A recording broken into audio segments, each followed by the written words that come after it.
please continue your round of applause in welcoming All-Stars Project of Chicago City Leader David Cherry. He's joined by an honor guard of community activists, business and education leaders from New York, New Jersey, and Connecticut, and All-Stars Youth alumni and staff. Let's welcome them all.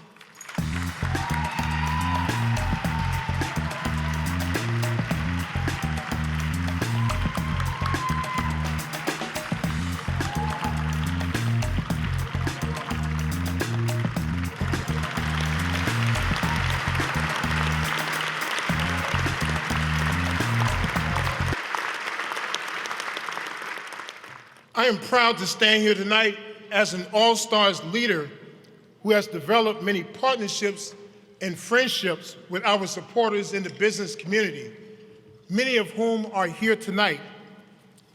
These relationships have enabled me to speak openly and honestly about issues which make most people uncomfortable.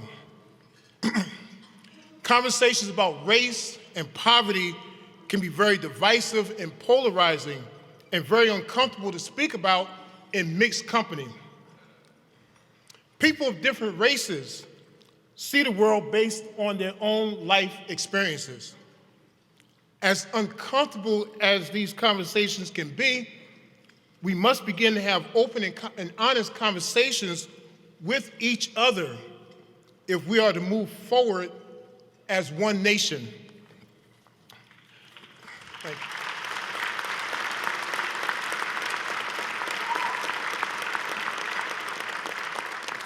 Last month, there was an article in the New York Times entitled "Jobs for the Young in Poor Neighborhoods." In this article, young people who commit acts of violence were described as having no stake in society. As an African American man who grew up poor here in New York City and who currently spends a great deal of time working with young people most impacted by the violence in Chicago's poor communities, I strongly object to this. This issue is not whether young people have no stake in society, but whether our society has no stake in them.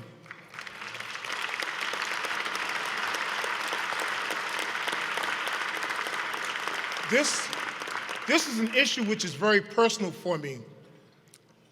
I'm the product of a union of a poor African-American man from South Carolina and a poor African-American woman from Alabama. They met in New York City, where I was born in 1960. I will always appreciate the tremendous love I received from them. Their love helped me to survive, but could not protect me from the overwhelming, humiliating, and painful effects of living in poverty. Overwhelming to always face financial hardships, no matter how hard I worked. Humiliating to be regarded as dumb, even as I worked hard to get good grades in a ghetto school. Painful to always be seen as a violent thug, no matter how much of a law-abiding citizen I am. There's nothing unique about these experiences. It is, in fact, the story of millions of poor African-American men, young and old, across this country. These experiences have left many of us angry, frustrated, and isolated from a society which has made us feel unwelcome, unwanted, and unable to connect to the mainstream. My view of the world and my role in it began to change when I met Dr. Lenora Fulani on the streets of Harlem in 1989. Dr. Fulani, Pam Lewis, Eloise Joseph, and Gloria Strickland are a group of strong African-American women leaders who have,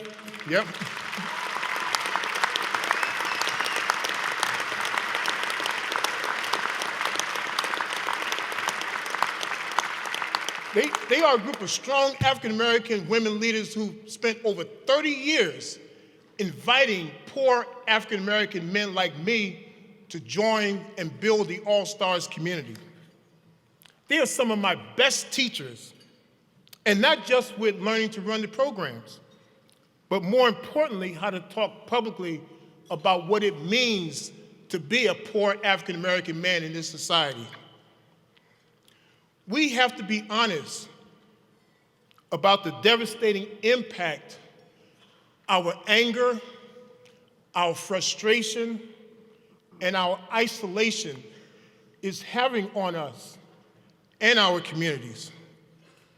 We see it every day with the violence in our streets and the fact that young black men are more likely to be incarcerated, unemployed, and killed at much higher rates than any group in this country. So as Dr. Fulani and other All-Stars leaders said to me 27 years ago, I say to today's young black men,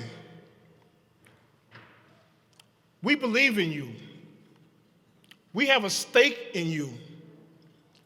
We need you to grow and develop, not only for yourselves, but for our communities and, yes, for our society.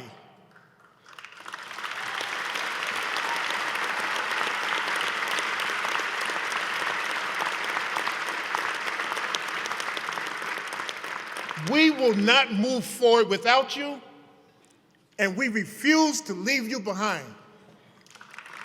Thank you.